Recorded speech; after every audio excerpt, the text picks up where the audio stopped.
नमस्कार दोस्तों, और बुक मंत्रा के इस बहुत ही खास और गहरे सफर में आपका स्वागत है। जरा एक पल के लिए अपनी आंखें बंद कीजिए और इस दुनिया के बारे में सोचिए। क्या आपने कभी यह महसूस किया है कि हमारे आसपास दो तरह की दुनिया चल रही है? एक दुनिया उन मुट्ठी भर लोगों की है जिनके पास बेशुमार दौलत है, जिनके पास वक्त की आजादी है और जो अपनी शर्तों पर जिंदगी जीते हैं। वो जिस मिट्टी को छूते हैं वो सोना बन जाती है। और दूसरी तरफ एक बहुत बड़ी दुनिया है, करोड़ों लोगों की भीड़ है जो हर रोज सूरज निकलने से लेकर डूबने तक सिर्फ संघर्ष करती है, जो अपनी पूरी जवानी, अपनी पूरी ऊर्जा सिर्फ 2 वक्त की रोटी और सिर पर छत का इंतजाम करने में खपा देती है। आखिर ऐसा क्यों है? क्या भगवान ने उन अमीर लोगों को बनाते वक्त कोई खास मिट्टी इस्तेमाल की थी? क्या उनकी लकीरों में कुछ अलग लिखा था, या फिर मामला कुछ और है? दोस्तों, आज हम जिस किताब की गहराइयों में उतरने वाले हैं वो यह दावा करती है कि अमीर बनना किस्मत का खेल नहीं है, बल्कि यह एक विज्ञान है। यह एक ऐसा नक्शा है जिस पर अगर कोई भी चलेगा, चाहे वो किसी भी धर्म का हो, किसी भी देश का हो, कितना भी पढ़ा लिखा हो या अनपढ़ हो, वो अपनी मंजिल तक जरूर पहुंचेगा। आज हम बात कर रहे हैं नेपोलियन हिल की कालजयी रचना थिंक एंड ग्रो रिच की, जिसका हिंदी में अर्थ है सोचिए और अमीर बनिए। यह किताब सिर्फ एक किताब नहीं है, यह करोड़पतियों को बनाने वाली एक फैक्ट्री है। पिछले 100 सालों में इस एक किताब ने जितने लोगों को फर्श से उठाकर अर्श पर बिठाया है, उतना शायद किसी और किताब ने नहीं किया। इस किताब को लिखने के लिए नेपोलियन हिल ने अपनी जिंदगी के पूरे 20 साल लगा दिए। उन्होंने उस जमाने के सबसे अमीर आदमी एंड्रयू कार्नेगी की चुनौती को स्वीकार किया और दुनिया के 500 सबसे सफल लोगों का इंटरव्यू लिया। वो जानना चाहते थे कि आखिर सफलता का वो गुप्त फॉर्मूला क्या है जो हर बार काम करता है। तो चलिए हम भी अपनी कुर्सियों की पेटी बांध लेते हैं और इस लंबी और रोमांचक यात्रा पर चलते हैं, जहां हम उन 13 कदमों को समझेंगे जो गरीबी को अमीरी में बदलते हैं। हमारी इस यात्रा का सबसे पहला पड़ाव और सफलता की इमारत की सबसे पहली ईंट का नाम है इच्छा। लेकिन दोस्तों, यहां जरा संभल कर चलिएगा। लेखक यहां किसी मामूली सी चाहत की बात नहीं कर रहे हैं। काश मेरे पास बहुत सारा पैसा होता, या काश मेरी लॉटरी लग जाए, ये इच्छा नहीं है। ये तो सिर्फ एक कमजोर सी उम्मीद है, एक सपना है जो खुली आंखों से देखा जा रहा है। ऐसी इच्छाएं तो दुनिया के हर इंसान के पास हैं, लेकिन वो उन्हें अमीर नहीं बनाती। नेपोलियन हिल यहां जिस चीज की बात कर रहे हैं उसे वो बर्निंग डिजायर कहते हैं।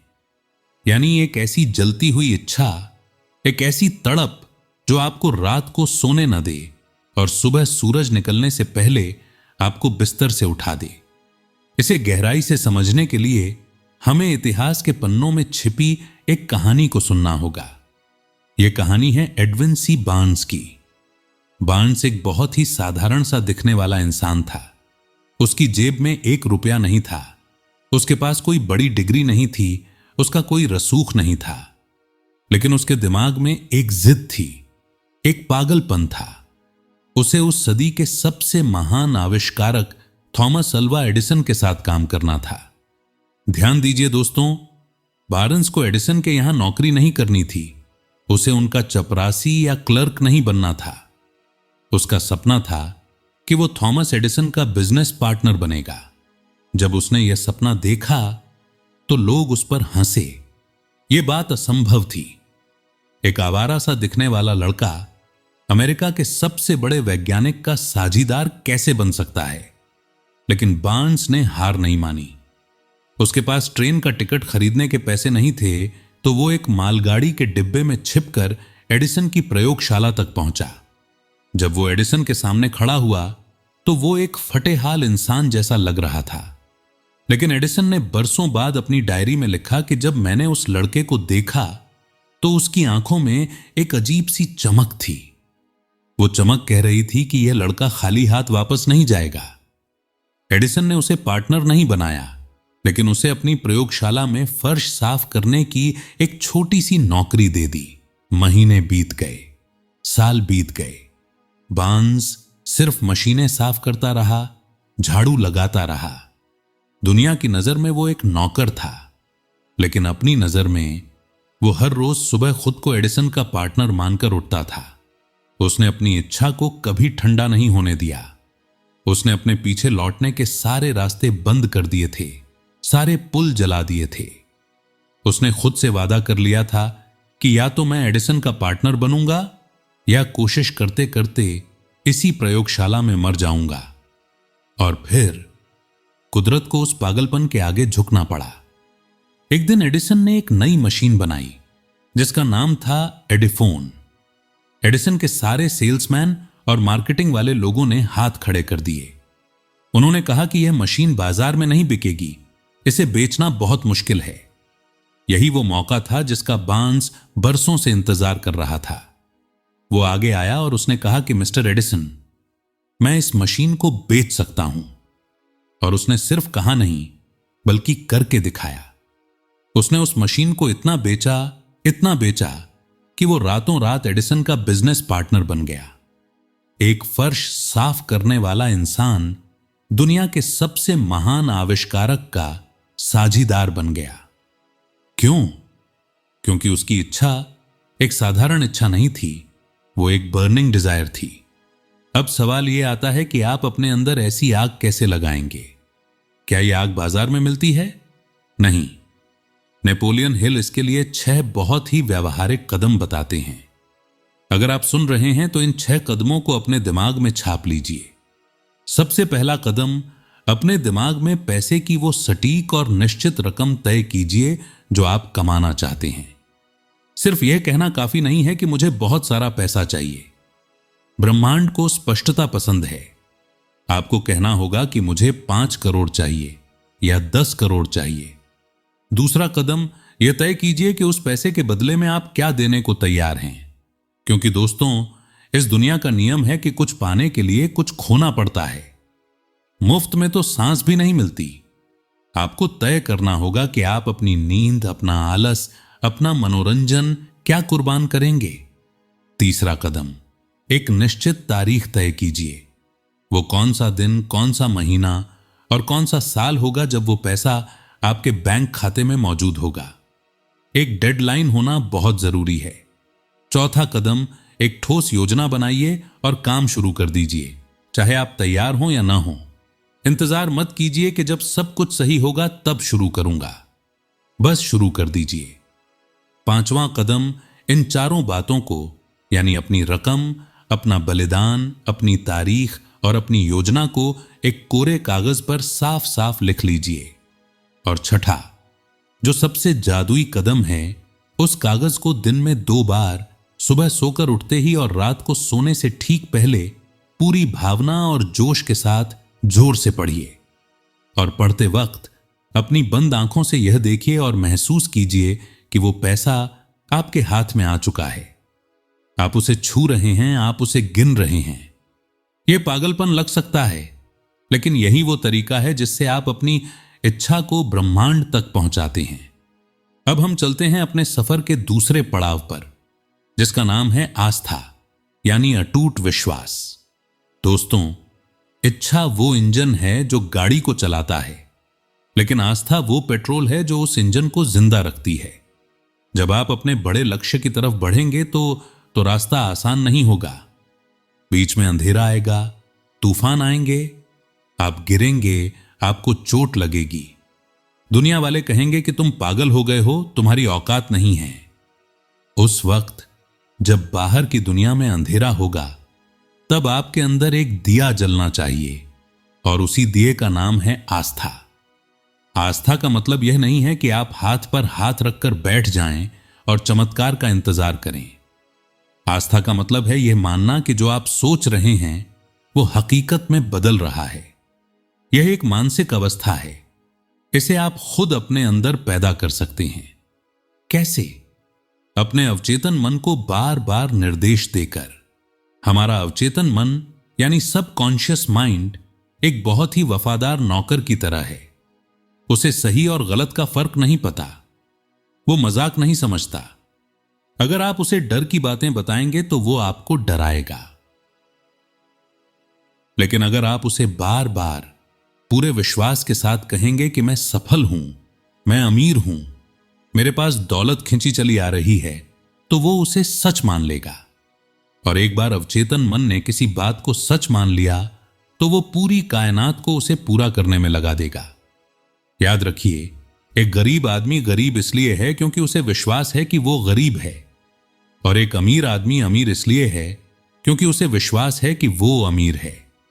आस्था वो चश्मा है जिससे आप दुनिया को देखते हैं।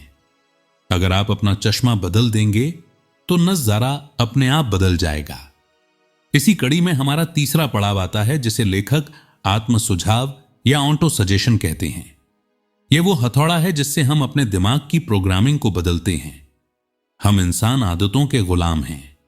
हम दिन भर खुद से बातें करते हैं, कभी आईने के सामने, कभी मन ही मन। लेकिन दिक्कत यह है कि हमारी ज्यादातर बातें नकारात्मक होती हैं। हम खुद से कहते हैं कि मुझसे नहीं होगा, यह बहुत मुश्किल है, मेरी तो किस्मत ही खराब है। नेपोलियन हिल कहते हैं कि आपको इस रिकॉर्डिंग को बदलना होगा। आपको जानबूझकर अपनी मर्जी से अपने दिमाग को सकारात्मक निर्देश देने होंगे। इसे एक मंत्र जाप की तरह समझिए। लेकिन यहां एक बहुत बड़ी चेतावनी है जिसे आपको ध्यान से सुनना चाहिए। सिर्फ तोते की तरह रटने से कुछ नहीं होगा। अगर आप मुंह से बोल रहे हैं कि मैं अमीर हूं, लेकिन आपके दिल में डर है, आपके पेट में घबराहट है, तो यह काम नहीं करेगा। शब्दों में भावना होनी चाहिए, इमोशन होना चाहिए। जब आप कहें कि मेरे पास 1 करोड़ रुपए हैं, तो आपके रोंगटे खड़े होने चाहिए। आपको वो खुशी महसूस होनी चाहिए जो पैसा मिलने पर होगी। आपको अपनी नई कार की खुशबू आनी चाहिए। आपको अपने नए घर की दीवारों का स्पर्श महसूस होना चाहिए। जब विचार और भावना मिलते हैं, तभी वो अवचेतन मन की गहराई में उतरते हैं। अब हम बढ़ते हैं चौथे पड़ाव की तरफ, जो है विशेष ज्ञान यानी स्पेशलाइज्ड नॉलेज। बचपन से हमें स्कूलों में एक झूठ सिखाया गया है कि नॉलेज इज पावर, यानी ज्ञान ही शक्ति है। नेपोलियन हिल कहते हैं कि यह बात पूरी तरह सच नहीं है। ज्ञान सिर्फ एक संभावित शक्ति है।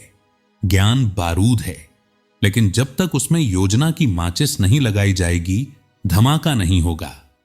दुनिया में 2 तरह के ज्ञान होते हैं। एक होता है सामान्य ज्ञान, जो स्कूलों और कॉलेजों में मिलता है। हमारे प्रोफेसर्स के पास दुनिया भर का सामान्य ज्ञान होता है, लेकिन फिर भी वो अक्सर आर्थिक रूप से संघर्ष करते हैं। दूसरा होता है विशेष ज्ञान, स्पेशलाइज्ड नॉलेज। यह वो ज्ञान है जो किसी एक खास समस्या को सुलझाना जानता है और जिसके बदले लोग पैसे देने को तैयार होते हैं।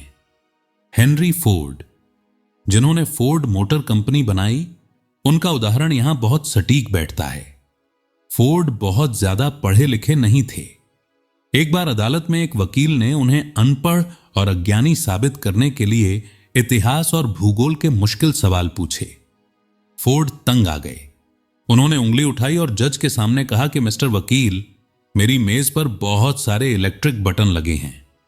मुझे जिस भी सवाल का जवाब चाहिए, मैं सिर्फ एक बटन दबाता हूं और मेरे पास वो आदमी आ जाता है जो उसका जवाब जानता है।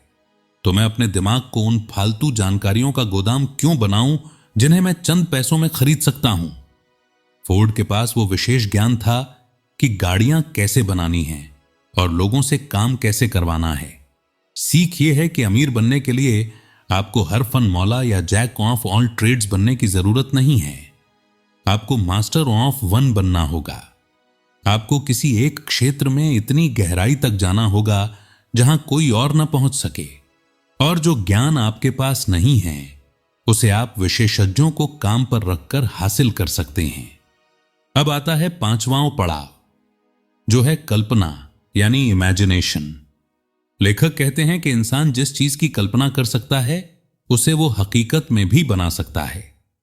आज हम जिस दुनिया में जी रहे हैं, हमारे हाथ में जो स्मार्टफोन है, हमारे सर के ऊपर जो हवाई जहाज उड़ रहा है, यह सब कभी ना कभी किसी के दिमाग में सिर्फ एक ख्याल था, एक धुंधली सी तस्वीर थी। अगर राइट बंधुओं ने उड़ने की कल्पना न की होती, तो आज हम जमीन पर ही होते।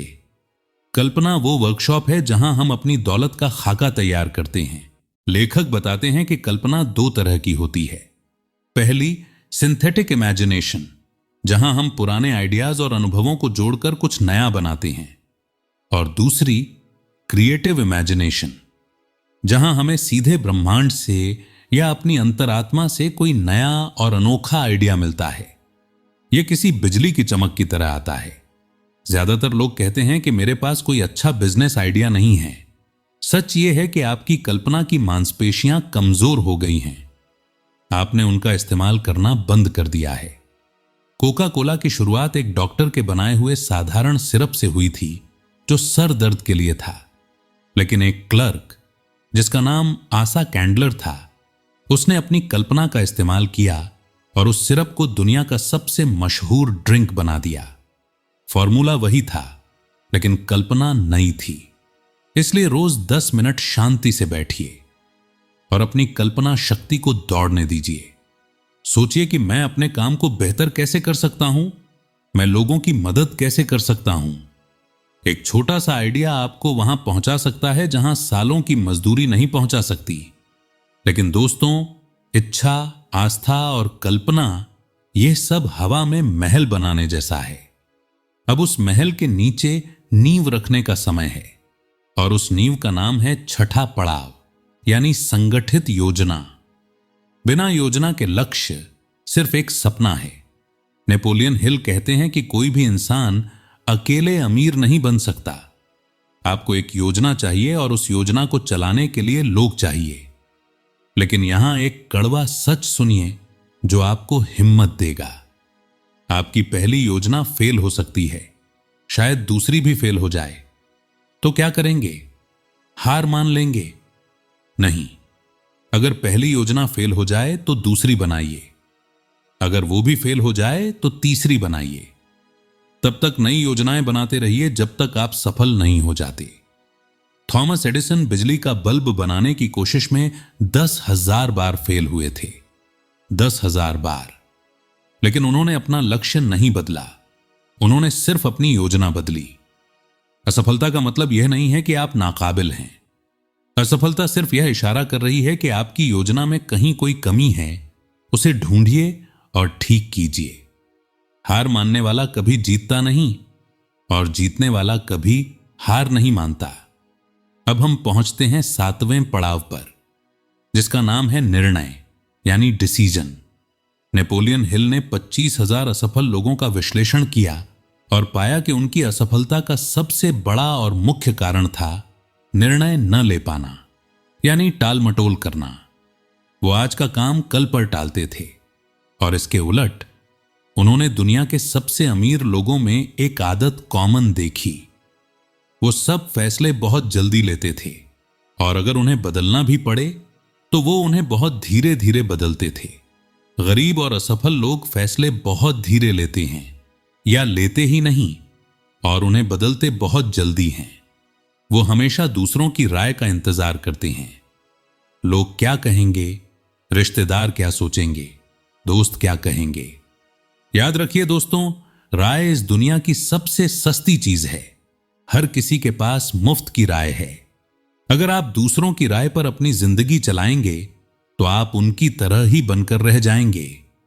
अपनी अंतरात्मा की आवाज सुनिए। जब आप फैसला लेते हैं, चाहे वो सही हो या गलत, आप अपनी जिंदगी का स्टीयरिंग अपने हाथ में ले लेते हैं। दुनिया भी उन्हीं को रास्ता देती है जिन्हें पता होता है कि वो कहां जा रहे हैं। सफलता का रास्ता सीधा नहीं है। यह गुलाबों की सेज नहीं है। इसमें कांटे हैं, गड्ढे हैं और ऊंची दीवारें हैं। उन दीवारों को तोड़ने का हथौड़ा है हमारा 8वां पड़ाव, यानी दृढ़ता, परसिस्टेंस। इस किताब की सबसे मशहूर और दिल दहला देने वाली कहानी है सोने से 3 फीट दूर। आर्यू डार्बी नाम का एक आदमी सोने की खोज में पश्चिम गया। उसने खुदाई शुरू की। उसे सोने की एक नली मिली। वो बहुत खुश हुआ। उसने अपने रिश्तेदारों से कर्जा लेकर मशीनें मंगवाईं। लेकिन अचानक सोना गायब हो गया। नली खत्म हो गई। उसने और खुदाई की, बहुत कोशिश की, लेकिन सोना नहीं मिला। हताश होकर उसने हार मान ली और अपनी मशीनें एक कबाड़ वाले को कौड़ियों के दाम बेच दी और घर वापस आ गया। कबाड़ वाले ने एक माइनिंग इंजीनियर को बुलाया और पूछा कि सोना कहां गया। इंजीनियर ने जमीन की जांच की और बताया कि डार्बी ने जहां खुदाई रोकी थी, सोना उससे सिर्फ 3 फीट नीचे था। सिर्फ 3 फीट। डार्बी ने करोड़ों का सोना खो दिया क्योंकि वो डटा नहीं रहा। वो अंत से ठीक पहले रुक गया। लेकिन डार्बी ने इससे अपनी जिंदगी का सबसे बड़ा सबक सीखा। बाद में वो इंश्योरेंस बेचने वाला बना और उसने कसम खाई कि मैं सोने से 3 फीट पहले रुका था, लेकिन अब जब लोग मुझे ना कहेंगे तो मैं कभी नहीं रुकूंगा। दोस्तों, ज्यादातर लोग तब हार मान लेते हैं जब वो सफलता के बिल्कुल करीब होते हैं। जब रात सबसे ज्यादा अंधेरी हो, समझ लीजिए सवेरा होने वाला है। दृढ़ता वो शक्ति है जो आपको भीड़ से अलग करती है। अब हम आते हैं 9वें पड़ाव पर, जो बहुत ही शक्तिशाली और जादुई कॉन्सेप्ट है। इसे कहते हैं मास्टरमाइंड की शक्ति। मास्टरमाइंड का मतलब है 2 या 2 से ज्यादा लोगों का एक लक्ष्य के लिए पूरे तालमेल के साथ काम करना। नेपोलियन हिल कहते हैं कि जब 2 दिमाग मिलते हैं तो वो सिर्फ 2 नहीं रहते, वो मिलकर एक तीसरा अदृश्य दिमाग बनाते हैं जिसकी ताकत उन दोनों से कई गुना ज्यादा होती है। जैसे एक बैटरी की ताकत कम होती है, लेकिन जब आप कई बैटरियों को जोड़ देते हैं तो उनकी ऊर्जा बढ़ जाती है। एंड्रयू कार्नेगी ने बताया कि उनकी सफलता का राज यह नहीं था कि वो स्टील बनाना जानते थे। उनका राज यह था कि उन्होंने अपने आसपास ऐसे 50 लोगों का मास्टरमाइंड ग्रुप बनाया था जो स्टील के बारे में सब कुछ जानते थे। अकेले चलने की जिद छोड़िए, अपने आसपास ऐसे लोगों को रखिए जो आपसे ज्यादा स्मार्ट हों, जो आपको चैलेंज करें, जो आपकी ऊर्जा बढ़ाएं। अगर आप कमरे में सबसे स्मार्ट व्यक्ति हैं तो आप गलत कमरे में हैं। 10वां पड़ाव थोड़ा अलग है लेकिन बहुत गहरा है। इसे कहते हैं कामुकता का रूपांतरण, यानी सेक्स ट्रांसम्यूटेशन। सेक्स की इच्छा इंसान की सबसे शक्तिशाली प्राकृतिक इच्छा है। यह जीवन पैदा कर सकती है। लेखक कहते हैं कि यह एक ऊर्जा है। सफल लोग इस ऊर्जा को सिर्फ शारीरिक सुख में बर्बाद नहीं करते, वो इसे रूपांतरित करते हैं। वो इस ऊर्जा को अपने काम, अपनी कला, अपने बिजनेस और अपने लक्ष्यों की तरफ मोड़ देते हैं। जब आप अपनी इस असीमित ऊर्जा को अपने मकसद में लगाते हैं तो आपके अंदर एक गजब का आकर्षण, एक मैग्नेटिज्म और एक न थकने वाली रचनात्मकता पैदा होती है। इतिहास के ज्यादातर महान लोगों ने अपनी सर्वश्रेष्ठ उपलब्धियां 40 साल की उम्र के बाद हासिल की, जब उन्होंने अपनी इस ऊर्जा को सही दिशा में मोड़ना सीख लिया। यह खुद पर नियंत्रण और अपनी शक्ति को पहचानने का विज्ञान है। 11वां पड़ाव है हमारा अवचेतन मन। जैसा कि हमने पहले भी बात की, आपका अवचेतन मन वो उपजाऊ जमीन है जहां विचार रूपी बीज फसल बनते हैं। यह 24 घंटे काम करता है। यह सोता नहीं है। यह ब्रह्मांडीय शक्ति से जुड़ा हुआ है। दिक्कत यह है कि हम अनजाने में इसमें कचरा डालते रहते हैं।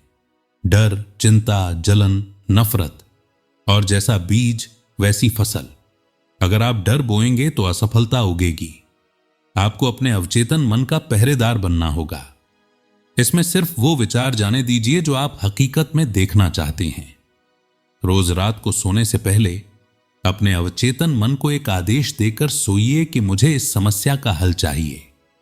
यकीन मानिए, आपका अवचेतन मन रात भर उस पर काम करेगा और सुबह तक आपको कोई ना कोई इशारा, कोई ना कोई आइडिया जरूर देगा। 12वां पड़ाव है हमारा मस्तिष्क, यानी द ब्रेन। लेखक कहते हैं कि हमारा दिमाग दुनिया का सबसे शक्तिशाली ब्रॉडकास्टिंग और रिसीविंग स्टेशन है।